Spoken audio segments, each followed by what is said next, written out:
people, place. Land, people, place. Land. Say, hell no, we won't go. People, place. Land, people, place. Land.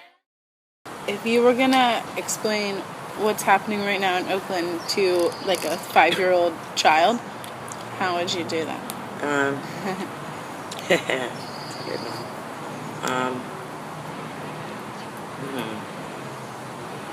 Okay, watch everything wherever you go. Pay attention to your teachers, and when you're with your mom or your dad, if you have one, wherever you are at the store, look around and see what people are saying and what they're doing, and ask yourself, is this right? Donald Lacey, the founder of the Love Life Foundation.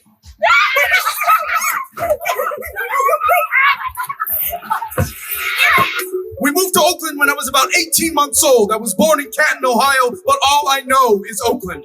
We grew up in the mid-60s and early 70s when Oakland was a predominantly black, thriving community. It was the best community in the universe. Okay. Ready?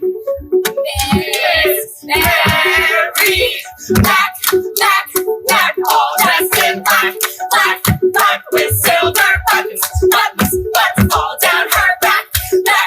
The Black Panther Party was there, and I remember being like a 5-6-year-old kid and watching these dudes walk up and down the street with their rifles and big fros and miller coats, and they were intelligent, and they knew the laws, and they were law-abiding. I was really impressed by that. It was the height of the black liberation struggle, you know. You had people dying for the right for black folks to live with dignity and not be murdered and killed by the police. That's the starting line! 1 for the money, 2 for the show, 3 to get ready, and 4 to go! There was so much love in Oakland. I mean, everybody in the neighborhood knew everybody. It was the safest community in the world. In the summertime, we'd literally be out running up and down the street, having races to like 12 midnight, 1 o'clock in the morning, and nobody ever got killed. You know, it was a real village, a real cooperative. It was really loving. And man, I grew up on 107th and East 14th. It was the greatest neighborhood in the world. Okay, I'm getting okay, green light. Red light. So I go. I mean, I could just see it. Miss Washington, Miss Monnier, Mrs. Butler, everyone was like kind of your pseudo parent, right? Everybody in the neighborhood, my mom and dad, they gave them permission to put hands on me if I went and did something I wasn't supposed to do. You know, you had to respect and carry yourself in a respectful manner. You could never do anything out of bounds or you would be called to the pulpit. All right, I don't know if I want to tell this story, but I'm 8 years old, right? And they were like our cousins or something. I don't know, real close family friends, like Jehovah's Witness. I forget what they were, but they were in church like all day. So I called her my auntie. She would cook early in the morning, and then she'd go to church on Sundays, and they'd be gone till like 5 or 6, and they come home and they eat. And for some reason, I had these 2 other friends, and we walked by and we peeked in, and we knew they were at church, and they had this ham sitting on the table covered in tinfoil, and the window was open, and I said, I don't know, I'm like 8 years old, I'm a little punk. I go in there, I take the foil off the ham, and I pick up the ham and go, ah! And I put it back. And they looked at me and they were like, oh! And then the word got out, and I was like a pariah for an entire month. They were like, come here, we hear what you did with Miss Tony's ham. And I was like, the worst thing I ever did. I don't know why to this day I did it. I was like trying to be funny. Then my mom whooped me and I had to go out there and apologize. Some other lady walked by and was like, come here, and she shook me. But the good news was you were accountable to your community and you had to behave in a certain way. Yes, ma'am. I have a game. Oh, come on. Marco. Hello. Marco.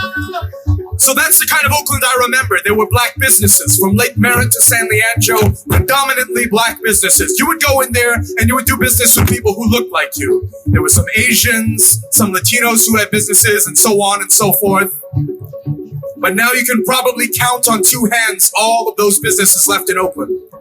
Even the population, who knows what it is now, maybe 30-40% of that. And a lot of that had to do with the grand design of Jerry Brown. He did exactly what he said he was going to do. Before he got elected the first time, he said he was going to put 10,000 new residents in Oakland, which pretty much meant white folks. That he was going to build up the downtown area, get the riffraff out, or the people of color who he considered riffraff. And he was true to his word, and that's what happened. Marco! Marco! It started with a common practice in the 70s called redlining. That's where the banks would look at a map and they'd redline all the black communities where there were all these thriving businesses. So let's not give these people loans and get them the hell out of there. That was the beginning of the 70s.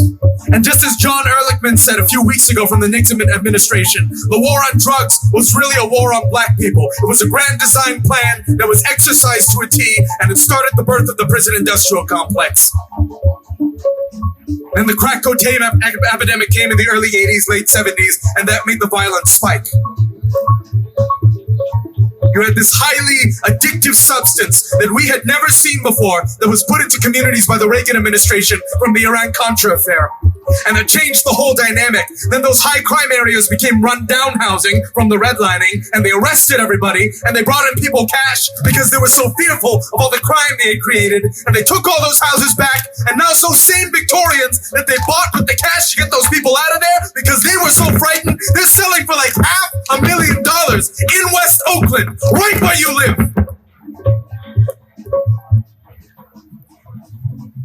So I saw this thriving, very peaceful community, a cooperative community.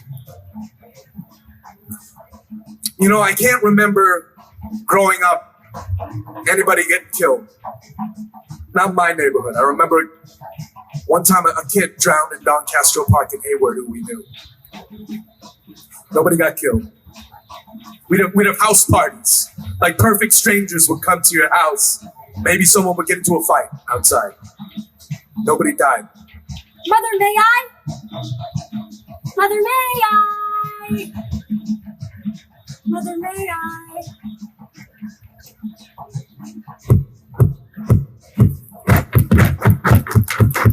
Massive direct action. Militant direct action. The city council in Oakland gives zero fucks. They do not listen to the people here. It is appalling to me how organized and how we can have hundreds of people pack a city council meeting and they literally don't listen to the people that elected them. The city council says, oh, we have community oversight, but don't believe them. It's not true. Not when you're hand-picking who you're feeding. The very heart and soul of the city is being pushed out. It's like a fucking ethnic cleansing. It's like an economic cleansing of the city. I think we need to make this personal. We need to make it personal for the folks who are making these decisions. We need to do mass direct militant action on developers, on speculators, on the council members, on the mayor, and make this personal. It's gonna take a lot of resistance and action and participation in saying, no, this is not okay. And you're the mayor, you're the city council. You're supposed to protect the people who live in your town, in your city, and you're not doing that. So we're gonna try and start you. I mean, we like to try to negotiate first, but it doesn't look like you're willing to negotiate. So we're gonna put it in your fucking face. We are real people. We are not just activists or whatever the fuck that means. We are the residents that you supposedly stand for. You have lost sight of what your job is and who you represent. We need to get militant. I'm getting to the point. I mean, we're in one of the worst crises this city has ever seen, and our mayor, Libby Schaaf, is against the renter protection ordinance that we're trying to push forward. I mean, like, how the fuck is that? Like, that makes no sense. We need to get militant. I'm getting to the point where I feel like our voice just doesn't matter to this council. It does not matter what you say.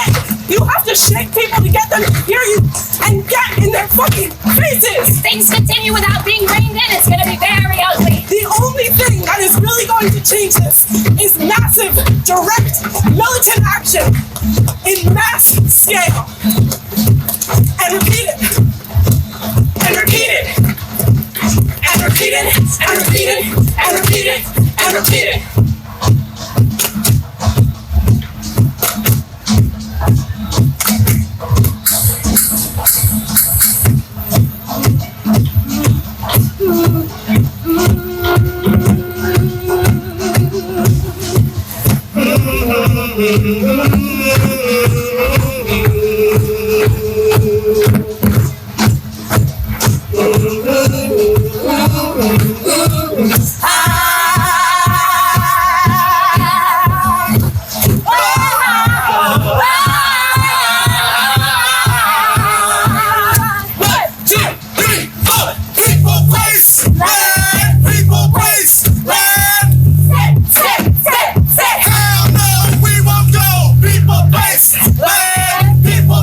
The U.S. war machine from Iraq, Palestine to the Philippines. Stop the U.S. war machine from Iraq, Palestine to the Philippines. Rise up, resist.